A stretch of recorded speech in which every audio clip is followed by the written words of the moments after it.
प्यारे साथियों, अगर कल तुम्हारा बोर्ड एग्जाम है, कल तुम्हारा कंपटीटिव एग्जाम है, कल तुम्हारा बड़े से बड़ा एग्जाम है मेरे भाई, आज हम आपके लिए ऐसा कंटेंट लेकर आए हैं, ऐसा कंटेंट लेकर आए हैं जो कि आपका नरेशन चाहे कक्षा 12 की हो, चाहे कक्षा 10 की हो, चाहे जितने बड़े एग्जाम में कल बैठने जा रहे हो मेरे भाई, मात्र 25 मिनट की वीडियो में, मात्र 24 से 25 मिनट के वीडियो में तुम्हारा ए टू जेड पूरा का पूरा नरेशन खत्म। और ऐसा समझाऊंगा कि एक भी शब्द तुम्हारा छूटेगा नहीं। तुम फालतू में यार नरेशन के लिए 2-3 नंबर के लिए 5-6 घंटे की वीडियो देते हो, उन्नी लंबी लंबी किताबें पढ़ते हो, मात्र 5 चीज ये मैं जितना समझा दूंगा इससे बाहर तुम्हारा एक नंबर, ठीक, एक नंबर तुम्हारा नहीं कटने वाला, पूरे नरेशन में गारंटी के साथ है। मैं जो समझा रहा हूं अपना आंख कान एकदम से खोल करके सुन लो मेरे भाई, गारंटी के साथ तुमको समझा दूंगा, तुम्हारे पूरे किताब का निचोड़ लेकर आ जाऊं। तुम चाहे टॉपर हो चाहे बैक बेंचर हो, तुमने एक बार पढ़ा 10 बार पढ़ा या फिर पढ़ा ही नहीं है तो इसको सुन लो, ठीक है।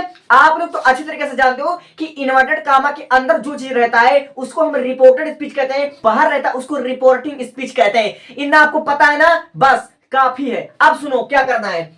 आपको जब भी कभी reported speech present simple tense में हो, ठीक है, रिपोर्टेड स्पीच कभी भी अगर प्रेजेंट सिंपल टेंस में हो और जो हमारा रिपोर्टिंग स्पीच हो वो अगर हमारा पास्ट में हो, अगर रिपोर्टिंग स्पीच पास्ट में हो और रिपोर्टेड स्पीच प्रेजेंट में हो तो रिपोर्टिंग वर्ब के अनुसार, ठीक है, रिपोर्टिंग स्पीच के अनुसार प्रेजेंट सिंपल टेंस को हमेशा पास्ट सिंपल टेंस में बदलना है। मैंने क्या बोला? मैंने बोला कि प्रेजेंट सिंपल टेंस को पास्ट सिंपल टेंस में बदलना है यदि हमारा रिपोर्टिंग स्पीच पास्ट में होगा तो, ठीक है। डज या डू को या फिर लुक को हमेशा किसको, डू डज को हमेशा डिड में कन्वर्ट करना है और लुक को यानी कि लुक का सेकंड फॉर्म हमको इसमें कन्वर्ट करना है, ठीक है। प्रेजेंट सिंपल को हमें पास्ट सिंपल में कन्वर्ट करना है, प्रेजेंट इंडेफिनिट टेंस को हमें पास्ट इंडेफिनिट में कन्वर्ट करना है और इसी प्रकार प्रेजेंट कंटीन्यूअस टेंस को यानी इज आई एम आर को हमें past continuous tense was were में कन्वर्ट करना है। अभी चीजें आपको समझ में नहीं आएगी लेकिन मैं आपको समझाऊंगा, इस बात की मैं गारंटी लेता और ए टू जेड क्लियर करूंगा इसी वीडियो में गारंटी के साथ, ठीक है। अब देखो प्रेजेंट परफेक्ट टेंस को हमेशा हमको पास्ट परफेक्ट टेंस में बदलना है, ठीक है। ये हमारा चेंज इनटू टेंस है तो प्रेजेंट परफेक्ट टेंस को हमेशा पास्ट परफेक्ट में बदलना है यानी कि हैज हैव को हमेशा हैड में बदलना है। अब देखो प्रेजेंट परफेक्ट कंटीन्यूअस टेंस यानी कि हैज बीन हैव बीन को हमेशा आपको पास्ट परफेक्ट कंटीन्यूअस टेंस यानी कि आपको हैड बीन में कन्वर्ट करना है और पास्ट सिंपल टेंस को यानी कि पास्ट इंडेफिनिट को या फिर पास्ट सिंपल पास्ट को हमेशा आपको पास्ट परफेक्ट टेंस में बदलना है, ठीक है। अगर हमारा रिपोर्टेड स्पीच होगा वो हमारा पास्ट इंडेफिनिट में होगा, पास्ट सिंपल टेंस में होगा तो उसको हम किसको किस में बदल देंगे, उसको हम पास्ट परफेक्ट टेंस में बदल देंगे। इतना आप लोग समझ लेना, सीख लेना। अब देखो सेम इसी प्रकार आपको पास्ट कंटीन्यूअस टेंस को पास्ट परफेक्ट कंटीन्यूअस टेंस में बदल देना है यानी कि वाज वेयर को आपको हमेशा हैड बीन में बदल देना है, ठीक है। इतनी चीजें आपको क्लियर हो गई हैं। अगर आपको इतनी चीजें क्लियर हो गई हैं तो आपने पहला पड़ाव पार कर लिया गारंटी के साथ। अब इस लगे हाथ दूसरा भी देख लो, ठीक है। हमको अगर वाक्य अफर्मेटिव में होगा, रिपोर्टेड स्पीच, ठीक है, अफर्मेटिव में होगा तो हमेशा सेड टू को टोल्ड में बदलना है। सेड टू को किस में बदलना है? सेड टू को टोल्ड में बदलना है और सेज टू को हमेशा टेल्स में बदलना है और सेड टू को हमेशा टेल में बदलना है। हमने क्या कहा? हमने बोला कि सेड टू को हमेशा टोल्ड में बदलना है और सेज टू को हमेशा टेल्स में बदलना है और सेड टू को हमेशा टेल में बदलना है, ठीक है। अगर हमारा जो रिपोर्टेड स्पीच होगा वो हमारा इंटरोगेटिव में होगा तो सेड टू को हमेशा आस्क्ड में बदलना है। इतने चीजें अगर आप लोग समझ पा रहे हो तो मैं गारंटी लेता हूं आप सब कुछ समझ जाओगे। अब देखो सेड टू को हमेशा रिक्वेस्ट में बदलना है, कब? जब वाक्य इंपरेटिव सेंटेंस हो तो, ठीक है। इतना चीज समझे? हमने आपको कहा कि सेड टू को टोल्ड में बदलना है, सेज टू को टेल्स में बदलना है, सेड टू को आपको टेल में बदलना है और फिर अगर वाक्य इंटरोगेटिव में हो तो आपको सेड टू को आस्क्ड में बदल देना है। अगर वाक्य इंपरेटिव में हो तो आपको सेड टू को रिक्वेस्टेड में बदलना है, ऑर्डर्ड में बदलना है, कमांडेड में बदलना है। समझे? अब आगे बढ़ता हूं। तीसरा वाला चीज आप लोग समझो, ये हमारा है टाइम एंड प्लेस, ठीक है, change into time and place. उसके लिए आपको क्या करना है? आपको करना कुछ नहीं है, नाउ को देन में बदलना है, नाउ को हमेशा देन बदलना है। पहले समझो, यही हमारा बेसिक है जो हमको पता होनी चाहिए। नाउ को देन में बदलना है, और टुडे को हमेशा दैट डे में बदलना है, और हेयर को हमेशा देयर में बदलना है, और एगो को बिफोर में बदलना है। इतने चीजें आपने समझा। हमने आपसे कहा कि नाउ को देर में चेंज करना है, टुडे को दैट डे में चेंज करना है, और हेयर को देर में करना है, और एगो को बिफोर में चेंज करना है, और एस्टरडे को हमेशा द प्रीवियस डे या फिर आपको द लास्ट डे या फिर द डे बिफोर करना है, और तुम्हारों को हमेशा आपको द नेक्स्ट डे में कन्वर्ट करना है।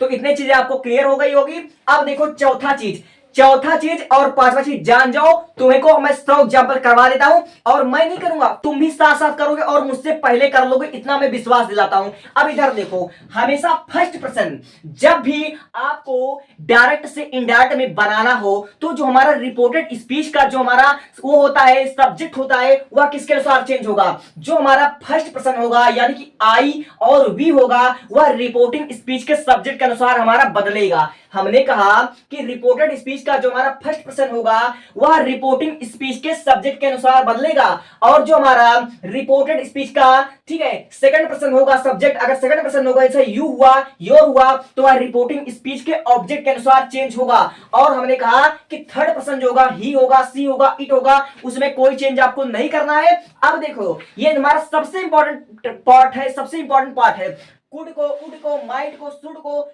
आउट को कभी भी हमें चेंज नहीं करना है। जब भी आप लोग नरेशन बना रहे हो, कहीं पर आपको कुड, शुड, उड देखने को मिल जाए, तो उसमें कोई चेंजिंग नहीं होती है। इतनी चीजों को आप लीजिए स्क्रीनशॉट। आपको देखो कैसे मैं एग्जांपल के माध्यम से क्लियर करता हूं। Take a screenshot. आपके बोर्ड एग्जाम में ऐसा ही वाक्य आपको देखने को मिलेगा, इस बात की मैं गारंटी देता हूं। सबसे पहली बात, आप इस वाक्य को एक बार ध्यान से पढ़िएगा, आपको समझ में आ जाएगा क्या कह रहा है। इसमें लिखा हुआ है he said to me, he said to me, उसके बाद देखिए यहां पर सर आया हुआ है, he said to me sir can I help you. अब देखिए यहां पर क्वेश्चन मार्क है, फिर उसके बाद वहां पर रिप्लाई भी दिया हुआ है नो आई सेड। यानी कि इस वाक्य को कैसे आपको बनाना है, यही आपके बोर्ड एग्जाम में आता है। तो इसको समझिए कैसे इसको बनाना है। सबसे पहली बात, हमने आपको बोला था कि सेड टू को टोल्ड में बदला जाएगा अगर वाक्य अफर्मेटिव हो, मगर यहां पर देखिए लिखा है कैन आई हेल्प यू, और इंट्रोगेटिव लिखा हुआ है। तो इंट्रोगेटिव में हमको सेड टू को किस में बदलना होता है? आस्क्ड में बदलना होता है। सेट टू को हमें आस्क्ड में बदलना होता है, ठीक है। तो इसको देखिए कैसे बनेगा। अब यहाँ पर ही पर ही उतार देंगे आप लोग, और सेट टू को यहाँ पर बदलेंगे आप लोग आस्क्ड में। सिंपली आपका क्या हो जाएगा? आस्क्ड हो जाएगा। अब उसके बाद आप लोग यहाँ पर लिख लेंगे मी, ठीक है। अब इतना आप लोग लिख लेंगे।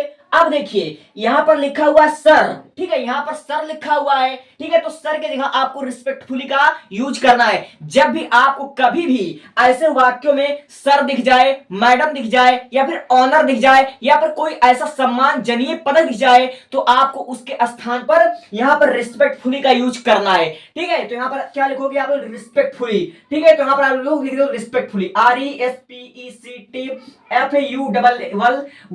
रिस्पेक्टफुली। अब देखिए चूंकि यह इंट्रोगेटिव में, अब यहां पर कॉमा के स्थान पर भैया दैट नहीं लगेगा, यहां पर इफ या वेदर का प्रयोग लगेगा। क्यों? क्योंकि ये जो हमारा इंट्रोगेटिव है, यह हमारा किससे शुरू हुआ है? हेल्पिंग वर्ब से शुरू हुआ है, इसलिए यहां पर हमको इफ का प्रयोग करना पड़ेगा कॉमा के स्थान पर, ठीक है।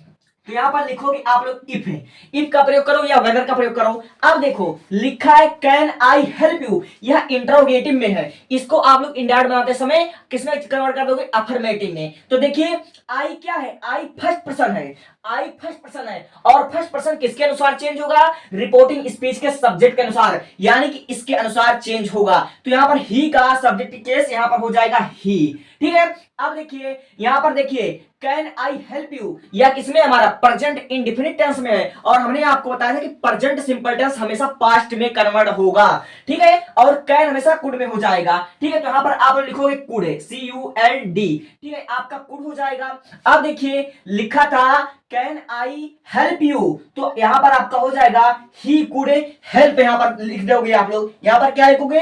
हेल्प लिख दोगे, ठीक है। अब देखिए क्या बच रहा है? आपका बच रहा है यू। अब यू क्या है? यू सेकंड पर्सन है, और यू किसके अनुसार चेंज होगा? यू भैया इसके अनुसार चेंज होगा, ठीक है, ऑब्जेक्ट के अनुसार, रिपोर्टिंग स्पीच के ऑब्जेक्ट के अनुसार चेंज होगा, ठीक है। यहां पर मी के अनुसार यह चेंज होगा, लेकिन देखिए ये हमारा ऑब्जेक्टिव केस है, तो यहां भी हमको ऑब्जेक्टिव केस का प्रयोग करना पड़ेगा। तो यहां पर आप लोग लिखोगे, ठीक है, मी का ऑब्जेक्टिव केस यहां पर होता है मी होता है, ठीक है, मी हो जाएगा। देखिए लिखा हुआ है नो आई सेड, ठीक है, नो आई सेड लिखा हुआ है। आप लोग इसको क्या करोगे, नो आई सेड को आपने क्या करना है, आई रिप्लाइड में कन्वर्ट कर देना है, आई रिप्लाइड में, ठीक है। यहां पर आप लोग कुछ चेंजिंग करने की गलती मत कर लेना कि इसको भी हम चेंज कर दे, नहीं, जो आपको चेंज करना था आपको यही केवल करना है, क्या करना है, रिपोर्टिंग स्पीच के अनुसार रिपोर्टेड स्पीच को करना है, ठीक है। और इसको नो आई सेड, इसी पर बच्चे गलती करते हैं, नो आई सेड को, और चूंकि हमने जो उत्तर दिया वो हमने निगेटिव में दिया, तो आपको लिखना होता है, यहां पर क्या लिखोगे, यहां पर आप लिखोगे I replied, REPLIED, replied in negative में आपको लिखना है, इन निगेटिव यहां पर आपको चुपचाप लिख देना है, NEGATIVE, इन निगेटिव यहां पर लिख देना और चुपचाप यहां पर लगा देना, क्या आपको ये फुल स्टॉप लगा देना। इस प्रकार बात को बनाते हैं और बच्चे यही पर सबसे ज्यादा गलती करते हैं। एक बार इसको और अच्छे से समझ लो, क्योंकि यही पॉइंट वाली बात है और यही तुम्हारे पेपर में आएगा 2026 में, मैं गारंटी के साथ कह सकता हूं, ऐसा ही बात तुम्हारे बोर्ड एग्जाम में आएगा, ठीक है। देखो यहां पर दिया हुआ he said to me sir can I help you, तो हमने देखा कि रिपोर्टेड स्पीच जो है वह इंटरोगेटिव में है, तो हमने इंटरोगेटिव के अनुसार यहां पर ही सेड टू मी को हमने ही आस्क्ड में कन्वर्ट किया, सेड टू को हमने आस्क्ड में बदला, क्यों, क्योंकि वाक्य इंटरोगेटिव है। अब देखिए कामाज के बाद यहां पर सब सर आया हुआ है, जब भी कभी सम्मानजनक शब्द इस बीच में आ, जैसे सर हो गया, मैडम हो गया, माय ऑनर हो गया, ठीक है, तो आपको हमेशा रिस्पेक्टफुली का यूज करना होता है, ठीक है। अब देखो कामा के स्थान पर आपको इफ या वेदर का प्रयोग करना होता है जब कभी भी आपका जो ये वाला पोर्शन है ये जब आपका हेल्पिंग वर्ब से शुरू होगा, ठीक है। अब हमने इतना तो चेंज कर दिया। अब यहां पर जो दिया हुआ है नो आई सेड को हमेशा आपको आई रिप्लाइड इन नेगेटिव यही आपको लिखना है। अगर यहां पर होता यस तो आपको लिखना पड़ता आई रिप्लाइड इन पॉजिटिव, ठीक है, या अफर्मेटिव आप लोग लिख देते तो इस प्रकार वाक्य आपका बनेगा, ठीक है। और ये सबसे बेस्ट तरीका है, अगर आपने ऐसे बना दिया तो बोर्ड निरीक्षक जो होगा आपका 1 नंबर नहीं काट पाएगा। और 2-3 एग्जांपल मैं ऐसे और करवाता हूं जो कि आपकी बोर्ड एग्जाम में पक्का आएगा, ठीक है। तो इसको आप लोग स्क्रीनशॉट ले लेना और